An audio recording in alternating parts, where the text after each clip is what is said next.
I think now it's a question of how we can bring the importance of theater and culture to the life of a humanity of people.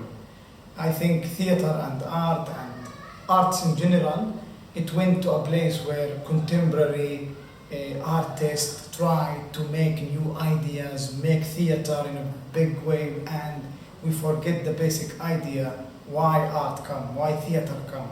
For us, it's very important in these days, in this time of the world, with all these difficulties and complex issues that makes everybody not focus on one goal. For us, theater, it's much more than an entertainment or something that we want to do. It's for us, it's a tool to express, it's a tool to fight, it's a tool to change, it's a tool to make a new chances to other people, to new people. And it's for us, it's a very important method and a language that we can reach the world through. I think Palestinian case, it was hidden somehow from the world. It was propaganda, the Israeli propaganda changed the whole picture. In the 50 years they were promoting Palestinian as a Muslims, as a terrorist, killing the Jews. But now with this new idea of using theater and culture as a tool to fight, to resist, to change, I think it was a smart idea. Even when Giuliano Merkhamis came and he decided and he was talking about the third intifada should be a cultural, artistic intifada. So for me, I believe theater, dance, ballet, music, poetry, photography, it's the new tools and the new guns that you can use to change.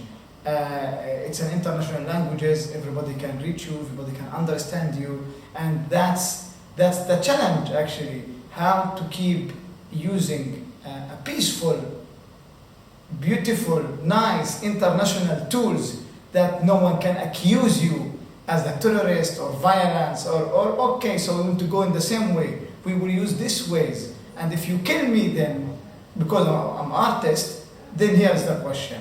And that's what it leads us to the revolution promise. It's a project about the Palestinian artists who exist and work in this kind of environment, difficult environment, where some of the artists being shot, some of the artists being jailed, some of the artists being judged, and the judgment, the Israeli judge, make them pay money for their own work because they are just artists and they're doing theater or art or drawing, or for example, we have a circus guy who's been in prison, a caricature being in prison, a poet being in prison because of a poet in Facebook, filmmakers being shot in the head, many of this where we believe that we should share these stories with the artists in the world. I think one of the things I believe it can make change in the world, how to create a big movement, and especially artistic movement in the world, that the artists themselves can come together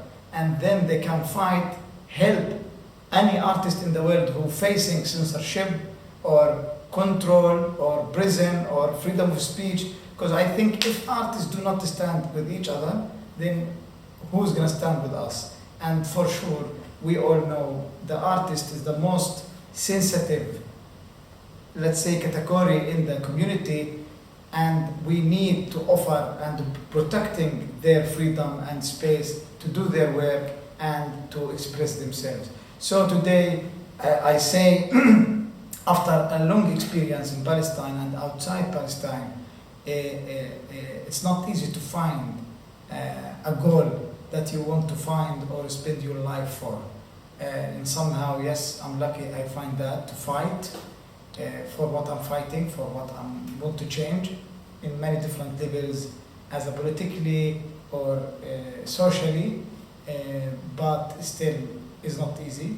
It need a lot of energy, time, work, and that's the challenge, is how you're gonna keep going on. To do all this kind of work, you need support for sure. You need support from friends, from people who understand what you do. And that's sometimes solidarity which is one of the values that also we try to make Palestinian or Palestinian people at least understand and stand with ourselves before we waiting and solidarity from outside. I think the most difficult mission now, how to make Palestinians come together and be in solidarity with each other. We are a very, very small place as West Bank, let's say, and we don't know enough about each other, even inside West Bank. So I think it's very interesting to see a different way how the world using theater and how in Freedom Theater or in Palestine, what theater means for us. It means everything. It's our religion. It's become a religion for us that we spend our daily life with theater, for theater, and doing theater for the values that we believe in. Theater is much more than a space to make a play or to create something artistically. I think for us it's alive. It's the place or the small little window that we breathe and we can run away or at least be away from this reality which is difficult and try always as the occupation, as an early occupation, invading the Jenin camp every night, arresting, killing young people. They don't have any problem to kill girls, boys, women, whatever. So for us, it's very important to speak a different language than occupation. And that's through theater and art. And for our young people, for us, this is the only place where people can express themselves, can stand and talk about themselves. And that's what we want in aiming to reach many different things. We want to secure the individual freedom. In Palestine, I think it's very important that the community arrive to the point to accept different people. We not say we are with, we are not say with against, but you have to accept the idea there is some different people in the way they think, in the way they believe. The first step to get free Palestine, we have to get the individual freedom and accept others' people differences. From there, we can agree and be one and then, yes, united and face this ugly, crazy occupation. But we know that it's not easy. Everything needs time, money, work, energy. And I think theater, if got freedom, let's say, theater itself, يعني, as Giuliano Milkhamis also was saying, that he was dreaming of creating a major force of the freedom theater that we can fight in other countries even, where there is struggles,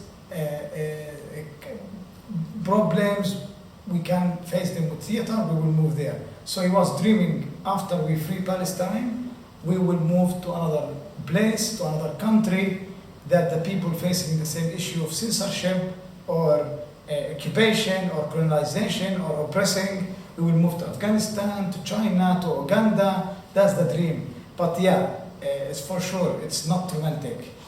For us, we believe theater is not a magic stick to change things like this. It's awareness. For us, if you can and you are able to make awareness, to raise the awareness in the community, this is more than enough. You need to make people think. And if they think, they exist. If they don't think, they don't exist. And for us to realize, that's what we all try to do, to make the Palestinian people realize where they are now, in time, in politics, in borders, in history, in culture, in everything. Because if we do not do this, our identity in danger. The Israeli occupation is working on this all the time, on identity as anywhere else. The identity is very important. They try to change our history, our map, our name, our flags, our tradition. They're stealing our hummus, our tapuli, our tradition, our kufi, and they making it looks like an Israeli tradition. And the thing is, they say the lie, and they believe in it. So yes, as a heritage, as an identity, as a Palestinian, we are in danger that our identity, by years and by the occupation, what it doing, normalization, all this normalization, it's genociding the Palestinian from this life, which is very crazy. And for the Freedom Theatre, we try to be aware of an international cases because we want to be part of this big movements that make us and make people realize the Palestinian voice. I think the Palestinian case is getting more dangerous. To talk about Palestine, it's become more crazy that not allow. For sure, the West, America, Israel try to work on this and try for sure to make the subject of Palestine disappear slowly. For sure they try, and they spend a lot of money of that, and for sure the West is helping, and that's something that everybody should know and be aware that your governments that you elect is supporting this occupation in some way or somehow. So it's very important, and it's the responsibility of people to try to change and affect the subject of Palestine. It's a shame in humanity, it's a shame on freedom, it's a shame on any democratic government, especially in Europe or US, that still a country like Palestine, 80 years under a crazy, monster, wild occupation, that in this time of this life, 2002, still occupation, still people don't have water, still people, some places cannot build, cannot sleep, still they get killed. And for me, when this gonna stop? And that's the question. What we need from this world? In the end, we say all these differences, the business people, the politics make it, for sure, they got benefit from it. We should, in somehow, think about humanity in general. This planet, it's endangerous, first from the humanity. And I really tell people sometimes, yes, they raise up us as children on nationalism. The country, the flag, the border, the colors, the visa, the passport. And this is, yes, it's okay to know who you are and your identity, but I think the world is better without passports, without colors, without visas, without borders, without flags. I lived in Norway, my neighbor was Afghani, Colombian, Norwegian, Turkish, Palestinian. We lived under the same law. We had no problem with the background, with the culture, with the color, with identity. So I think we can make it everywhere. People can move, can travel, and I don't know why the Israelis need these big walls and occupy. Palestine is big enough for everyone. Palestine is big enough to live, to raise your children. Yes, it's a small country, but it's big enough for everything. But you know, the mind, the mentality of a human, when you get greedy and, you know, fighting for something just in his mind. So yes, I think this is the idea how we share with the new generation. This is our planet. The planet is facing many big diseases, many big catastrophes. The last one, it was the climate change, and it disappeared suddenly, and all this pollution in this planet, it showed us how crazy as a humanity we go.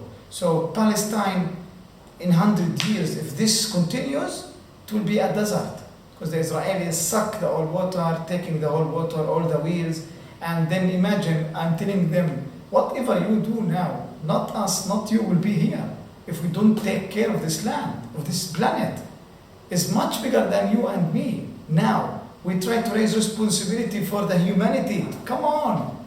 And for me, it's so funny. All these movies about aliens, about diseases, about whatever, attacking the planet, and then we come together. Are we really waiting this is gonna happen? The real to unit? So for me, yes, I don't know. It's a question for all of us. And I think the power is in with people, and they can change politics, and that's what I hope. From the revolutionary promise, from the artist, from the theater, from the artistic movement, I'm dreaming of a big movement in the world. They can really affect political decisions or business decisions, and I believe with art, with theater, with culture, this is tools where we really can make pressure and change things. So I hope that also will be able to change something in real, in the fact, with the Freedom Theater and the other artists in the world. Yes.